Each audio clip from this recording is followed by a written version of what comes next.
இதில் வந்து ஒரு 5 காவலர்கள் சேர்ந்து இந்த அஜித் குமாரை கடுமையாக தாக்குறாங்க. எப்போ?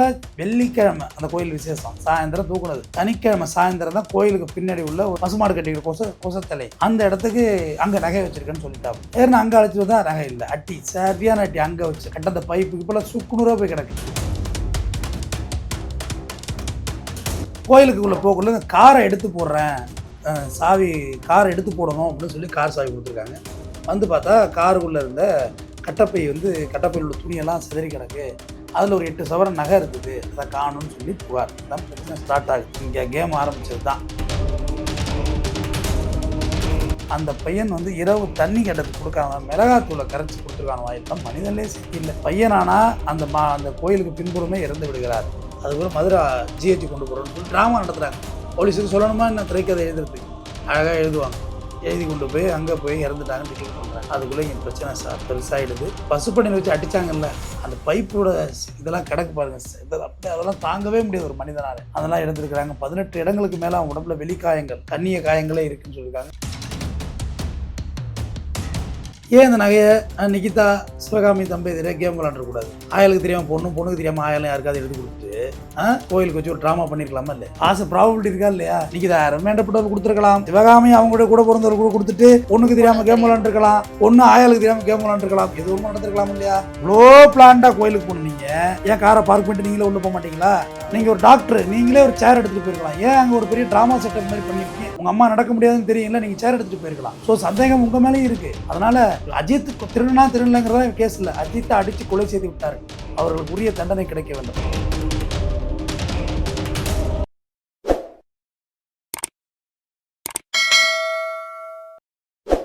மெட்ராஸ் டவுன் பஸ் நேயர்களுக்கு வணக்கம். நான் உங்கள் பிருந்தா சங்கர். இன்று நம்மோடு சிறப்பு விருந்தினராக இணைந்திருப்பது குற்றவியல் வழக்கறிஞர் தமிழ்வேந்தன் அவர்கள். வணக்கம் சார். வணக்கம். சிவகங்கை மாவட்டம் திருப்புவனத்துல காவலர் தாக்கியதால் அஜித் குமார் அப்படின்ற இளைஞர் இறந்திருக்காங்க. என்ன நடந்தது? ஏன் இந்த மாதிரி தொடர்ந்து திமுக பீரியட்ல இந்த மாதிரியான லாக்அப் மர்டர்கள் நடந்துகிட்டு இருக்கு? என்ன காரணம் நீங்க நினைக்கிறீங்க? இந்த செயல் ரொம்ப கண்டிக்கத்தக்க செயல். இந்த குற்ற செயலை யார் செய்திருந்தாலும் எவர் செய்திருந்தாலும் அவர்கள் மீது உரிய சட்ட நடவடிக்கை மேற்கொள்ள வேண்டும். சாத்தாங்குளத்து சம்பவம் பெனிக் ஜெயராஜோட சம்பவம் உலகே உருக்கி போட்டது. ஏன்னா ஒரே வீட்டில் தந்தை மகன் 2 பேர்.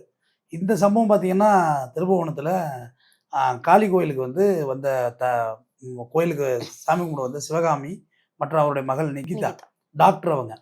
இவங்க காரில் வந்திருக்காங்க. அங்கே டெம்பரவரி பணியாளர், சும்மா அந்த காரெலாம் ஒதுக்கி போடுறது எல்லா இடத்துலையும் எடுத்திருக்காங்க டெம்பரவரி பணியாளர்கள். அவங்க காரை ஒதுக்கி விட்டுட்டு இருக்காங்க. அப்போ அந்த சிவகாமியால் நடக்க முடியாது, ஏன்னா அவங்க வயசானவங்க, சீனியர் சிட்டிசன், கால் முடியாது. அப்போ இந்த சேர், இந்த வீல் சேர் கேட்டிருக்காங்க. அதை இந்த பையன் தான் ஆர்கனைஸ் பண்ணிட்டு. பொதுவாக அவங்களுக்கு தெரியும், கோயில்களில் அந்த டூரிஸ்ட் பிளேஸில் கொஞ்சம் கூடுதல் விலையெல்லாம் வாங்குவாங்க. இதை போய்ட்டு ஒரு 500 ரூபா வாடகை பேசியிருப்பான் பாரு, எடுத்து தான் கொடுத்துருக்கான். சரி பழகுறானே அந்த பையன்னு சொல்லிட்டு அவங்களும் இவங்களோட பழக்கத்துக்கு வந்திருக்காங்க. வந்தபோது கோயிலுக்குள்ளே போகக்குள்ள இந்த காரை எடுத்து போடுறேன், சாவி காரை எடுத்து போடணும் அப்படின்னு சொல்லி கார் சாவி கொடுத்துருக்காங்க.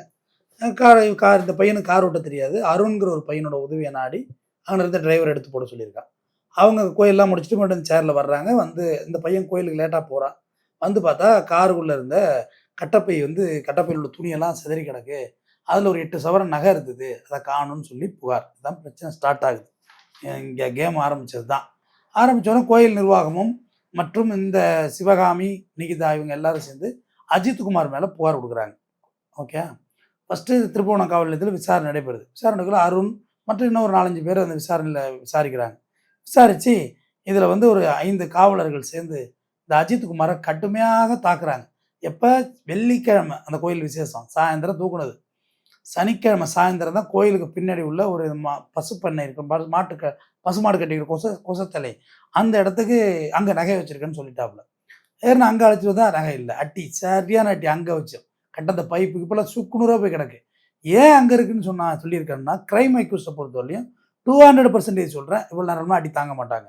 ஒரிஜினலாக நகை எடுக்கிறாங்கல்ல சார், அடிக்காதீங்க, நான் நகை இருக்கிற இடத்துலாம் சொல்கிறேன், 2 மார்வாடி கடையை காட்டுவாங்க பளிச்சு. அப்புறம் ஏன் அவர் இந்த இடத்துல இருக்கு அப்படின்னு குறிப்பிட்டு எப்படியாவது ஸ்டேஷன் விட்டு வெளில வந்துடணும், கொரோட போகிறோம். நம்மள ஸ்டேஷன் விட்டு வெளில வந்தால் ஒரு ரெஸ்கி, ஒரு நம்பிக்கை தானம்மா. கொஞ்ச நேரம் அடியிலேருந்து தப்பிக்கலாம்ல. வாத்தியார் வரிசையில் வீட்டு பாடம் எழுத அவங்களை அடிப்பார், ஒருத்தன் முடி விட்டு கடைசியாக நிற்போம். எப்போ இருந்தாலும் அந்த அடியை நம்ம சந்தித்து தான் ஆக வேண்டும். கொஞ்சம் சற்று தாமதமாக சந்திக்கலாம். கரெக்டாக இதை விட என்னால் ஒரு நல்ல உதாரணம் ஃபிக்ஸ் பண்ண முடியாது.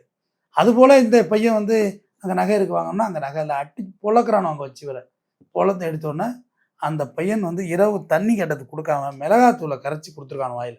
எல்லாம் மனிதன்லே சேர்த்தி இல்லை. பையனானா அந்த கோயிலுக்கு பின்புறமே இறந்து விடுகிறார் அஜித்குமார். அதுக்கு பிறகு அந்த ஊரில் உள்ள மணிகண்டன் கிளினிக் கழிச்சிட்டு போகிறாங்க. அது தனியார் மருத்துவமனை. அவர் மேலேயும் சார்ஜ் பண்ணணும். ஏன்னா அவருக்கு இன் பண்ணிடக்கூடாதுல, இப்படி அட்மிஷன் நீங்கள் போட்டீங்க. ஆனால் அவரே வந்து இறந்து போயிட்டாருன்னு சொல்லி மதுரை அவர் சொல்லிடுறாரு இறந்துட்டாங்க. அதுக்கப்புறம் மதுரை ஜிஹெச் கொண்டு போகிறோன்னு சொல்லி ட்ராமா நடத்துகிறாங்க. போலீஸுக்கு சொல்லணுமா என்ன திரைக்கதை எழுதுறதுக்கு அழகாக எழுதுவாங்க. எழுதி கொண்டு போய் அங்கே போய் இறந்துட்டாங்கன்னு டிக்ளேர் பண்ணுறாங்க. அதுக்குள்ளே இங்கே பிரச்சனை பெருசாகிடுது. இந்த பசுப்பணியில் வச்சு அடித்தாங்கல்ல, அந்த பைப்போட இதெல்லாம் கிடக்கு பாருங்க, இதெல்லாம் அப்படியே அதெல்லாம் தாங்கவே முடியாது ஒரு மனிதனால். அதெல்லாம் இறந்துருக்குறாங்க. 18 இடங்களுக்கு மேலே அவங்க உடம்புல வெளிக்காயங்கள், கண்ணிய காயங்களே இருக்குன்னு சொல்லியிருக்காங்க. அட்டாப்சி பண்ணணும். மேஜிஸ்ட்ரேட் தலைமையில் விசாரணை நடைபெறுது. அட்டாப்சி பண்ண பிறகு இவங்க 5 பேர் சஸ்பெண்ட் பண்ணியிருக்காங்க அந்த காவலர்களை. இன்னும் வழக்கு பதிவு செய்து அவங்கள கொலை வழக்கு அவங்க மேலே பதிவு செய்வாங்க. ஏன்னா மதுரை இது சாத்தாங்குளத்தில் விஷயம் ஆரம்பத்தில் ஒன்றுமே இல்லைம்மா, புஷ்னு போச்சு பெனிக் ஜெயராஜ் கொலையை. ஆனால் அதுக்கு பிறகு மதுரை உயர்நீதிமன்றம் தலையிட்டு இப்போ கண்டிப்பாக காலையில் கோர்ட்டு கண்டிப்பாக அதை பற்றி பேசுவாங்க. மதுரை உயர்நீதிமன்றம் மரியாதைக்குரிய ஐயா PN பிரகாஷ் அவர் தலையிட்டு அதன் பிறகு ஒரு மேஜிஸ்ட்ரேட் அனுப்புகிறாங்க பாரதிதாசனை. அவரே அடிக்க வர்றானுங்க அந்த போலீஸ் எல்லாம். அதோடு தான் இன்றைக்கி பெயில் கேட்ட 152 சாட்சிமா சாத்தாங்குளத்தில். பெயில் கேட்டப்போ ஜட்ஜியாக தான் சொன்னார், உன்னையெல்லாம் வெளில விட முடியாது, நீ வெளியே போனால் எல்லாரையும் மட்டுவ வந்துடுவேன், நான் இன்ஸ்பெக்டராக உன்னை தொலைச்சி கட்டுருவேன், சாட்சி சொல்கிறியா பாருன்னு இருக்கிற போலீஸ்காரனை வச்சு மட்டுவேன், உன்னெல்லாம் எதுக்கு வெளில விடணும், நீ உள்ளேரு கேஸை முடிச்சிடறவன் 6 மாதம். அது ஒரு 152 சாட்சியை விசாரிக்க முடியல. 9 அக்யூஸ்டு, 9 பேர் தனித்தனி அட்வொகேட் வச்சிருக்கானுங்க இந்த போலீஸு. ரெண்டாவது ஒரு 4 பேர் வழக்கே நடத்த விடாமல் இழுத்துக்கிட்டே இருக்காங்க. அது ஜட்ஜே சொல்லிட்டாரு, நீங்கள் கேஸை நடத்த விடாமல் டாச்சிங் பண்ணுறீங்க இந்த கோர்ட்டில் அப்படின்னு. ஒரு டாச்சிங் பண்ணுறீங்க நீங்கள், வேலை செய்ய விட மாட்டீங்க நீங்கன்னு. 9 அட்வொகேட்டு தனித்தனியாக விசாரி லேட் ஆகும். ஒரே அட்வொகேட்டை வைன்னு சட்டத்தை சொல்லவும் முடியாது. அவங்க விருப்பத்தான் அட்வொகேட் வைக்க முடியும். ஏன்னா அவங்களுக்கு நீதி வாங்கணும்ல. இப்போ ஏறக்குறையாது ஒரு 6 மாதத்தில் முடியணும். நேரம் முடிச்சிருக்கணும். ஏடிஎம்கே பிரிவில் நடந்தது, இவங்க நேரம் முடிச்சிருந்துருக்கணும், இன்னும் முடிக்கல. அப்புறம் என்னத்தை தான் முடிச்சாங்க வழக்க? நேரம் முடிச்சிருக்கணும்ல. இப்போ டிஎம்கே பீரியட்ல நடந்துச்சுன்னா முடிச்சிருவீங்களா? இல்லை அதுக்கு சொல்ல முடிச்சிருவீங்களான்னு நான் என்னமோ கவர்மெண்ட் போய் சொல்லிட்டு இருக்கீங்க. அப்படி இல்லை, ஒரு அநீதி நடந்திருக்குன்னா அந்த அநீதி முடிக்கணும்ல. எந்த ஆட்சியில் நடந்தால் தான் என்ன? முன்னேரம் பிடிச்சி அக்யூஸ்லாம் விரைவாக கேஸை நடத்தி முடிச்சிட வேண்டியதானே. இந்த இப்போ ஞானசேகரனுக்கு தீர்ப்பு கொடுத்தாங்க 5.5 மாதத்தில், கொடுக்க வேண்டியதானே பிடிச்சி வச்சு. அதுக்கு தானே இருக்குது கோர்ட்டு சட்டத்திட்டமெல்லாம். கவர்மெண்ட்டு நினைக்கணும்ல. இப்போ இந்த பையன் இறந்துட்டான், இது வந்து இந்த கவர்மெண்ட்டுக்கு பெரிய கெட்ட பேர் தான், அதனால் மாற்றுக்கிறதே கிடையாது. அதுவும் எலெக்ஷன் கிட்ட ரீசனாக வந்து இறந்துட்டான். இது ரொம்ப தப்பு. இது இந்த போலீஸ்காரங்க செஞ்சது. தயவு செய்து சொல்கிறேன், மகாத்மா காந்தியடிகள் சொல்லுவார்கள், காவல்துறையினர் நீங்கள் எஜமானர்கள் அல்ல, நீங்கள் ஊழியர். எல்லாம் கேட்குறான், அதிகாரி வந்துட்டார். யாரா அதிகாரி? அரபு நாட்டு மன்னன் ஷேக்கு சொல்லலாம் அதிகாரின்னு. வெள்ளைக்காரன் இருக்கான்ல அவன் சொல்லலாம், நம்ம அதிகாரி கிடையாது. ஒரு நாட்டு அத்தாரிட்டி, ஒரு சர்வெண்ட், அரசு அலுவலர், அதுதான் உன் பேர். அரசு அதிகாரி கிடையாது, அரசு அலுவலர், அவ்வளவுதான். நீ எங்கள் வரி பணத்தில் சம்பளம் வாங்குறீங்க, நீங்கள் எங்களுக்கு சேவை செய்வதற்கும் எங்களை பாதுகாக்கவும் தான் இருக்கிறீங்க. இதோ ஒரு மிலிட்ரிக்காரன் யாராவது பூந்து அடிக்கிறானா, பப்ளிக்காக பூந்து அடிக்கிறாங்களா? நம்ம உயிரை காவந்து பண்ணுற துப்பாக்கியெல்லாம் வச்சுருக்காங்களா, பப்ளிக் வந்து சுடுவாங்களா? கம்பேரிட்டிவ் பண்ணிக்கிறீங்க. நாங்களும் மிலிட்ரிக்காரன் மாதிரி தான் சொல்லிக்கிறீங்கல்ல. நான் போலீஸுக்கு அவ்வளோ சப்போர்ட்டிவாக இன்னைக்கு வரைக்கும் நிற்கிறவன். நல்ல போலீஸுக்கு, இந்த போலீஸுக்கெல்லாம் இல்லை. நல்ல போலீஸுக்கு நான் சப்போர்ட்டாக நிற்கிறேன். கண்டிப்பா. இவரை கார்னர் பண்ண மாதிரி தானே சார் இருக்கு. என்ன நடந்திருக்கு? எதனால வந்து அஜித்குமாரை கார்னர் பண்ணிருக்காங்க? ஏன்னா அவருடைய தம்பியவையும் கூட்டிட்டு போய் அடித்திருக்காங்க. அவங்க தம்பியும் அதுக்கப்புறம் தான் தம்பியை விட்டுருக்காங்க. ஏன்னா இப்ப அவரும் வந்து வாக்குமூலம் கொடுக்காங்க, என்னையும் கூட்டு போய் அடிச்சாங்கன்னு சொல்லிட்டு அவரும் வந்து வாக்குமூலம் இதை கார்னர் பண்ண என்ன காரணம்? அஜித்குமார் என்ன தீவிரவாதியா அப்படின்னு சொல்லிட்டு மதுரை கிளை நீதிமன்றமே வந்து கேள்வி எழுப்பியிருக்கு இல்லையா? என்ன காரணம்? நான் ஒரு இயலாதவன், அதை விட என்ன காரணம் வேணும்? நான் ஒரு ஒடுக்கப்பட்டவன், எனக்கு குரல் கிடையாது. நீ என்ன வேணுமோ என் மேலே சார்ஜ் சொல்லுவ, திருடம்பா பொய்யம்பா என்ன வேணுமோ சொல்லாமல் எல்லா குற்றத்துக்கும் நான் பொருந்துவேன். ஏன்னா நான் நியாயம் சொல்லி நீ கேட்க போகிறதில்ல. கண்டிப்பா. நீ எவ்வளோ புட்டப் கேஸ் போகிற, இன்னைக்கு கூட ஹைகோர்ட்டு போயிட்டு தான் வர்றோம். ஜட்ஜி கேட்குறாரு, ஏன் இவன் மேலே கேஸ் போட்டேன், லாரி டிரைவர் மேலே கேஸ் போட்டிருக்க மண்ணு கடத்துறதுக்கு, லாரி ஓனர் மேலே ஏன் கேஸ் போடல? போட்டிருக்கணும்ல, ஏன்னு கேட்குறாரு. பதில் இல்லை. வாட் பிபினா ஒன்றும் இல்லை, பதில் இல்லை. அப்போ இந்த கேள்வியெல்லாம் எல்லாருக்கும் எழுதாமல் செய்யுது. இங்கே வந்து இருக்கப்பட்டவனுக்கு ஒரு நியாயம், இல்லாதப்பட்டவனுக்கு ஒரு நியாயம். வெள்ளை சட்டை போட்டுருந்தா நீ நல்லவன், நான் அழுகு சட்டை போட்டுருந்தா கெட்டவன். நல்லா டீசெண்டாக ஹை கிளாஸாக பேசுனா நீ நல்லவன், கொஞ்சம் லோக்கலாக இறங்கி பேசுனா நீ கெட்டவன். ஸ்லம்மு வேறு எப்படியெல்லாம் உனக்கு சேரி காலனி எப்படின்னு பேர். இப்போ காலனிங்கிற பேர் வந்து இந்த கவர்மெண்ட் எடுத்திருக்காங்க. அது ஒரு நல்ல விஷயம் அது. காலனினா ஒன்றும் இல்லை, அது வீடு தான் அர்த்தம் அதுக்கும். தெரு அப்படி தான் அர்த்தம் அதுக்கும். பட் ஒரு நல்ல அது ஒரு ஜாதி அன்டச்சபிலிட்டி வேர்டாக இருந்துச்சு, அதை எடுத்தாங்க. நல்ல விஷயம். ஆவண குறிப்புலேருந்து எடுத்துட்டாங்க, இதில் கெசட்லேருந்து அந்த வார்த்தையை தூக்கிட்டாங்க. ஸோ இப்போ நான் ஒன்று சொல்கிறேன், இது என்னுடைய சஜஷன். இது சரியாக இருக்கணுங்கிற அவசியம் கிடையாது. சரியா? ஏன் இந்த நகையை நிகிதா சிவகாமி தம்பதியரை கேம் விளாண்டுறக்கூடாது? ஆயலுக்கு தெரியாமல் பொண்ணும், பொண்ணுக்கு தெரியாமல் ஆயாலும் யாருக்காவது எடுத்து கொடுத்துட்டு கோயிலுக்கு வச்சு ஒரு ட்ராமா பண்ணியிருக்கலாமா இல்லை? ஆசை ப்ராபபிலிட்டி இருக்கா இல்லையா? ஏம்மா நீ கட்டப்பையில் நகை அடியில் வச்சிருக்க சொல்கிற, நீ தான் சொல்கிற. ஒரு கட்டப்பையில் அடியிலேருந்து நகை எடுத்தனா அந்த துணிமணி அப்படியே அலங்கோலமாக தான் பிச்சு போடுவேனா? ஏன்னா நீ நடக்க முடியாது, நீ வந்துட போகிறதில்ல. உன்னை விட்டுட்டு உன் பொண்ணு நிக்கிதாவும் காரை தேடி வந்துட போகிறதில்ல. ஏன்னா அது வந்து ஒரு ஒழுங்கற்ற பார்க்கிங்காக இருக்கும். இந்த மலையனூர் இந்த மாதிரி திடீர்னு ஒரு வாரத்தில் ஒரு நாள் மந்த்லி ஒன்று ஃபெஸ்டிவல் அவர் திருவண்ணாமலையெல்லாம் போனீங்கன்னா காரை நிறுத்த முடியாது. இதை கிடைச்சா நிறுத்தியெல்லாம் திருப்பி எடுக்க முடியாது, லாக் ஆகி நிற்கும். அது ஏன்னா ஃபிக்ஸ்டு கிடையாது. அப்போதைக்கு உள்ள ப்ரோக்ராமுக்குள்ள கூட்டம் தான். திடீர்னு ஒரு மாதம் ஏறி இருந்து இறங்கியிருக்கும். அப்போ அந்த காரை திடீர்னு வந்துட பொருள் பொறுமையாக திருடிட்டு பொறுமையாக அதேமாதிரி எங்கேயாவது கவரிங்கையே வாங்கி வைக்கலாம், அதுக்கான டைமே இருந்திருக்கும். அப்போ நீங்களே ஏன் கேம் விளாண்டக்கூடாது? அவருடைய தம்பி வந்து நிகிதா அவர்கள், அதாவது மருத்துவர் நிகிதா அவர்கள் மேல வந்து கேஸ் போடுறதுக்கு வாய்ப்பு இருக்குல்ல? நீங்க சொல்ற மாதிரி அந்த இடத்துல விஷயங்கள் நடந்திருந்தா கேஸ் எல்லாம் போட முடியாது, சஸ்பெக்ட் தான் ஏற்படுத்தலாம். இங்கே நம்ம நாட்டு சட்டம் ஒன்று அதான் சொல்றேன், அடிப்படை புரியாம இங்க எல்லாம் உளறிட்டு சாச்சிக்கிட்டு இருப்பான். அரபு நாடு மாதிரி கழுத்தை வெட்டுறாம்பா.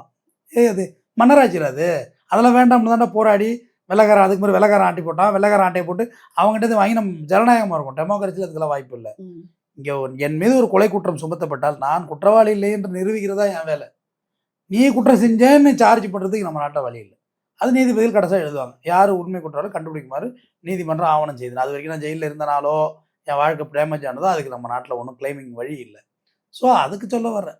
நான் சொல்கிறேன், இந்த சந்தேகத்தை நம்ம எழுப்பிட்டோம்ல, இது ஊர்வாய் மூட முடியாது இல்லை? கண்டிப்பாக இந்த கேமராவை ஊர்வாய் போயிடும்ல. 4 பேர் கேட்பாங்களா, கீழே வர்ற ஆன்றோர் சான்றோர் கேட்க மாட்டாங்களா? ஏன் இந்த அண்ணன் சொல்கிறது கரெக்டு தானே? இவங்களே தூக்கி யாருக்கோ வேண்டப்பட்டவங்க. ஏன்னா 8 பவுன் எனக்கு கிட்டத்தட்ட 8 67 லட்ச ரூபாமா பெருங்காசுமா அது. இன்னைக்கு தான் வேண்டப்பட்டவர்கள் கொடுத்துருக்கலாம். சிவகாமி அவங்களுடைய கூட பிறந்தவர்கள் கூட கொடுத்துட்டு பொண்ணுக்கு தெரியாமல் கேம் விளாண்டுருக்கலாம், பொண்ணு ஆயாளுக்கு தெரியாமல் கேம் விளாண்டுருக்கலாம், எது ஒரு நடந்திருக்கலாம் இல்லையா? இவ்வளோ பிளான்டாக கோயிலுக்கு போகணும். நீங்கள் ஏன் காரை பார்க் பண்ணிட்டு நீங்களே உள்ளே போக மாட்டீங்களா? இவ்வளோ பிளான்டாக கார், நீங்கள் ஒரு டாக்டருமா, நீங்கள் ஒரு டாக்டர், நீங்களே ஒரு சேர் எடுத்துகிட்டு போயிருக்கலாம். ஏன் அங்கே ஒரு பெரிய ட்ராமா செட்டப் மாதிரி பண்ணியிருக்கீங்க? உங்கள் அம்மா நடக்க முடியாதுன்னு தெரியுங்களா, நீங்கள் சேர் எடுத்துகிட்டு போயிருக்கலாம். ஸோ சந்தேகம் உங்கள் மேலேயும் இருக்குது. அதனால் அஜித் திருநா திருநங்கிறதா கேஸ் இல்லை, அஜித்தை அடித்து கொலை செய்து விட்டார்கள். அவர்களுக்கு உரிய தண்டனை கிடைக்க வேண்டும். நன்றி.